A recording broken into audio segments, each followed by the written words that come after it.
Um, Hello, everyone. Today's topic is on whether you need an energy gel for a 10K run. Okay, and I'm going to be speaking to you on this topic just to figure out, whether it's actually needed or not, and some other tips along the way. Right. Just a brief introduction about myself. My name is Shona Prabhu. I'm a sports nutritionist and the co-founder of Nutrify My Diet. We're based in Bangalore and we provide nutrition services to recreational athletes, professional athletes, and anyone just looking to eat healthy. All right, so I'm going to get right into our topic of discussion for today.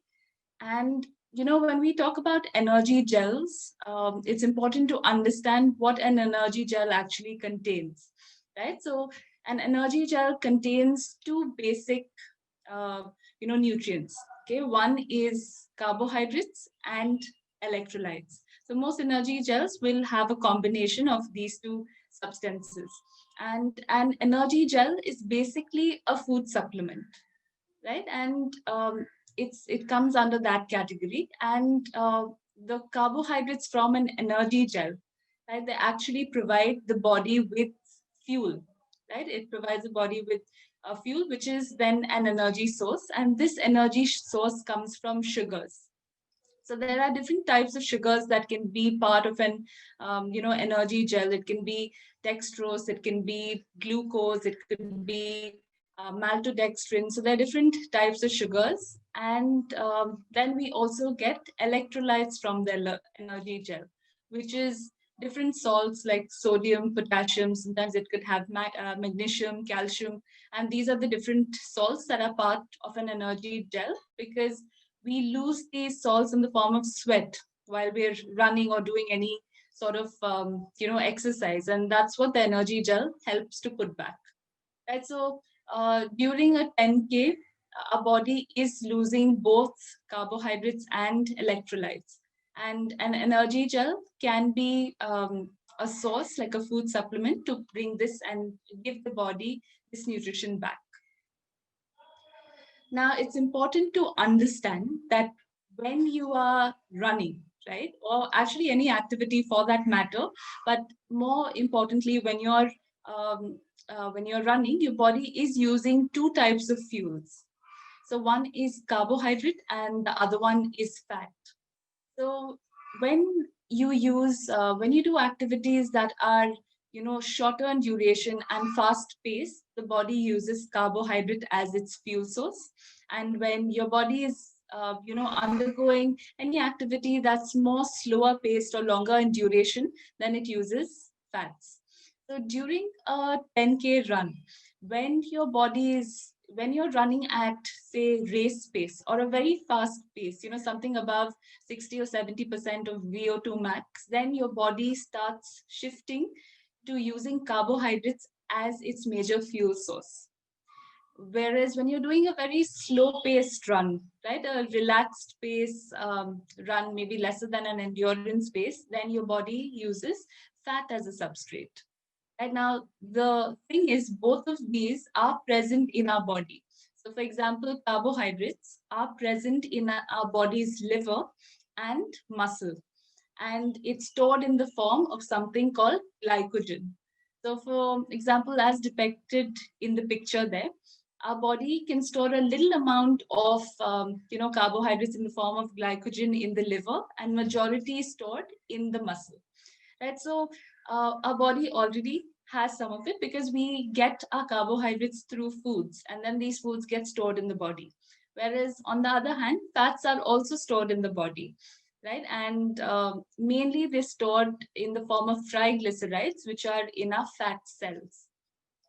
Okay, and our body at any time can use both of these fuels, depending on how long the run is, what sort of pace we're running at, and what we've also eaten. So for example, if we've not eaten enough carbohydrates, then our body will have to use something else for energy, and that time it probably uses, its first means would be to break down protein, because the body does not use fat or tap into fat immediately. right? It takes a while for the body to start using fat. So in the absence of carbohydrates, the body uses, protein. And now when you're running the 10K, right, the duration of a 10K run, like for an elite, runner, it would be somewhere sub 50 or between 40 to 50 minutes. But for more recreational runners and those who've been running for, many years, I think like a sub 60, sub 70 would actually be a good time. But anywhere, until 75 minutes of duration, like if your run is going to be along those lines, like 1 hour 15 minutes or 1 hour 30 minutes even, the body has sufficient glycogen stores in the liver and muscle to fuel your run, right? So and also when you're running, you are hydrating, right? Whether it's your own hydration or you're hydrating um, along the lines, with energy or sports drinks that are provided, you will be hydrating. So sports drinks also contain carbohydrates. So usually, most people are able to manage a 10K run, and not just manage it. You can actually do your 10K run without the need of any additional, gels, per se, right? And also, if you plan and eat your meals like a pre-race meal, then you will also be able to top up those glycogen and liver, you know, um, uh, glycogen that's stored in your liver and muscle, and you'll, be at a more comfortable, you'll have a more comfortable experience when you're running.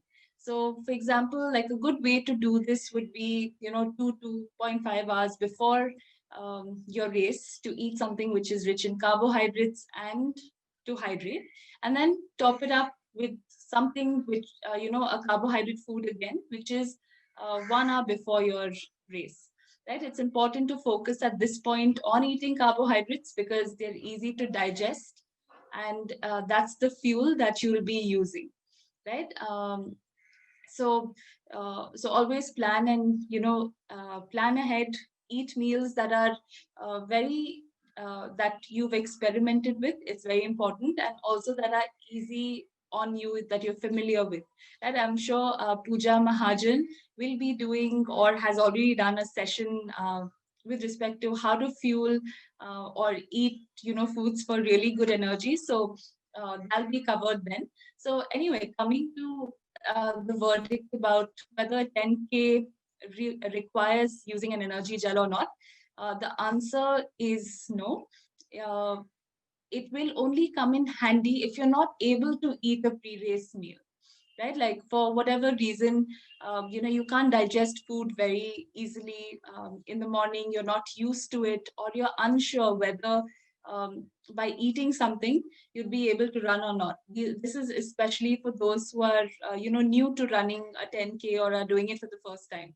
But for more seasoned runners, and if you've had experience doing a couple of runs, you would have also realized the importance of eating a pre-race meal. So having those carbohydrates in your body will help fuel your 10K run.